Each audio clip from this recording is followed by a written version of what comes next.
global veganism is never going to be tenable. It's never going to be practical by any means. It can't take off in large scale anywhere. We need the animals for agriculture in general. You know, where the farming would collapse completely if you took the animals out of the equation. Because of fertilizer, they're all part of that whole ecosystem. Right. So it's not a possibility. It's not practical.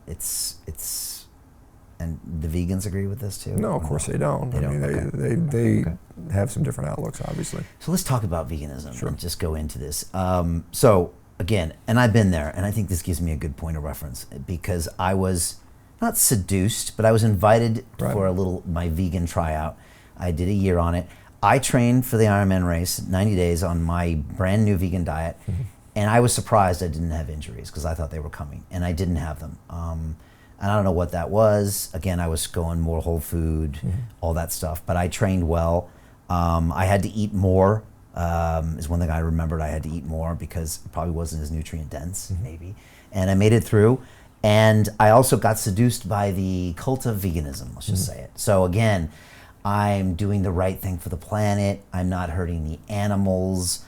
I'm all those things that they kind of throw at you. And the crazy thing is, Shawn, is that you end up really believing it. And like the food tastes better, and you end up hating consciously or subconsciously on anybody who's killing animals. Right, sure. And I felt myself do it, and I was just like, wow, look at you. And getting disgusted by like fish and thinking about the life cycle and all the cruel things purportedly being done to these animals in these different ways, shapes, or form. And it really gets into your head. Yeah.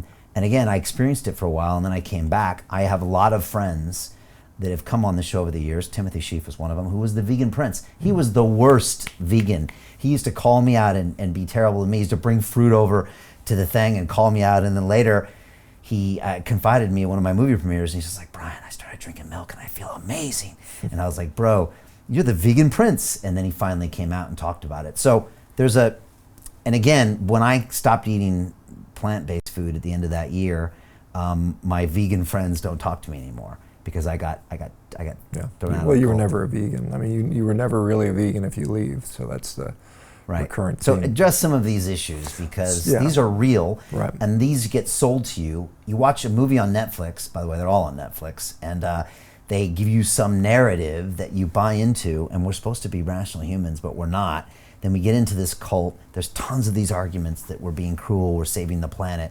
But like at the end of the day, none of them really have that much weight. But people buy into it. Yeah, I mean, they make some very compelling emotional arguments. And I think this... Game Changers was the movie. Right, Which sure. is pretty a bullshit movie. Well, I mean, if you follow all the athletes in Game Changers, almost every one of them quit and got injured, within a few years of that movie. And they were never high-level athletes anyway. Well, some of them were okay, but I mean, there were some Olympians in there, to be fair, but most of them, the Olympic lifter hurt his elbow immediately after his worst performance of his career in the Olympics. Even though he went to the Olympics, he'd already set that base up as a meat eater 2 Olympics prior, and then went vegan, still made the Olympic team, but saw a dramatic decrease in his performance. But I think the ethical argument, I'm going to eat a guiltless salad because no animal death occurred.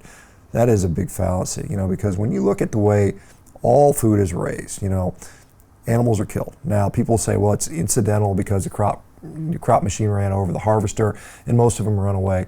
That's a part of where the death is coming from. But you think about it, almost all these crops are sprayed with pesticides. They're sprayed with rodenticides. They're sprayed with insecticides. So those things are done intentionally. I mean, a pesticide, the name tells you what it's going to do, like homicide. Pesticide, we're killing pests. We know we're doing it. They do it intentionally. Literally trillions of small animals and insects are killed to produce all this food. And if they're not killed with pesticides, farmers are out there, they pay people to shoot these animals. They shoot any animal that's eating the food, they get shot, or they blow them up. If they have little moles in the hole, they drop bombs on there and blow these animals up. So there are trillions of animals killed for you to be able to eat your vegan salad. So and guess what? Those animals don't have a quick slaughter. They don't have a quick death. They have a slow, painless death of poison, bleeding to death, laying in a field rotting. This is what they do. That's the suffering you don't see, that there's not a movie about. I can hear the vegan tears right now. Yeah, sure. All right, so you want to be clear that there is animal death even in producing plant-based foods. Right, and to counter that, vegans will say, well, cows eat a lot of the grain, right? And they sort of say that, but the actuality, the numbers are, and these are very clear numbers from the FAO, livestock consumes about a third of our grain production, right?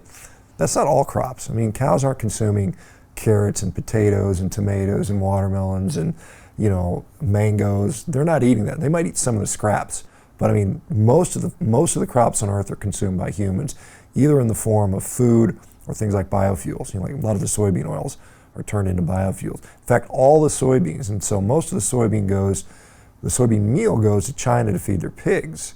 China's not going vegan anytime soon, just for the record. But 100% of those soybeans are turned into oil, which is all 100% human consumption.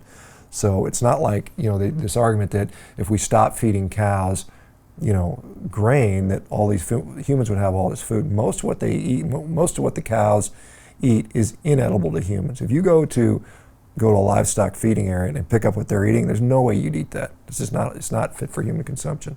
Okay.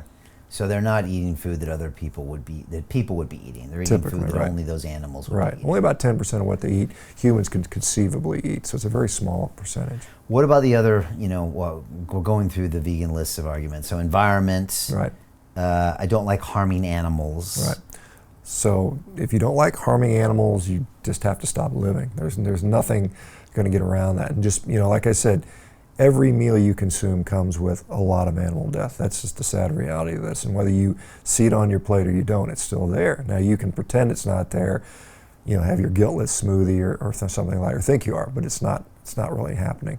In fact, there was a study out of Australia looking at wheat production versus beef production, and they saw for every kilogram of beef, for the number of animals killed for a kilogram of beef, there are 25 times as many animals killed for a kilogram of wheat. And that usually comes in the form of things like mice and other things. So what's more important, one cow's life or 25 mice? Yeah. And so it's who makes that decision. It's completely arbitrary.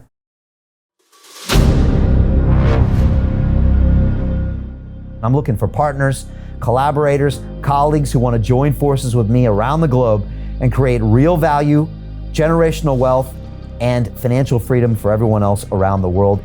Get involved in the cryptocurrency markets, get involved in the NFT markets. This is your moment. Life all comes down to a few moments. Don't let this pass. Now it's not too late. Next year's gonna be too late. Ultimately, this is about freedom. That's the way I see it.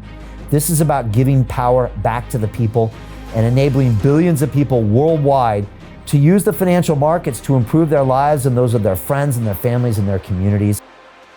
Honestly, I think it's a violation of human rights not to allow people basic access to financial services. Because right now people are being kept in the dark, they're being robbed of education, and it's a travesty. And so I'm looking for people that want to join me and be a part of this solution. And that all happens inside the DeFi Academy. The gains my students are making are absolutely amazing. Double, triple digit gains in the first month alone. That's amazing. This will change your life. Now is the time to get involved.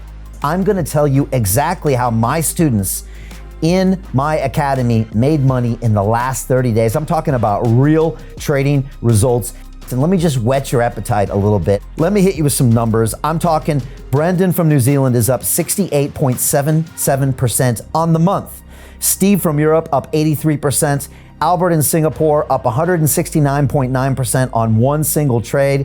I got Susan up 153% on her call options alone. Also rocking 139% returns and 442% returns as well on individual trades. These are people that are changing their financial future in the last 30 days, but it's based on trading discipline. I've graduated over 500 students from inside my academy from over 54 countries around the world. It's amazing. When it comes to crypto, DeFi, and blockchain, we love this space. We truly believe it's the future. This is down to our core. It's authentic to what we're doing, and everybody can tell through the camera because you can't make this stuff up. If you're watching me now, wherever you are, I implore you, take 60 seconds right now and join my academy. Apply today. Now you've got a chance. Life all comes down to a few moments. What are you gonna do? What's the choice that you're going to make?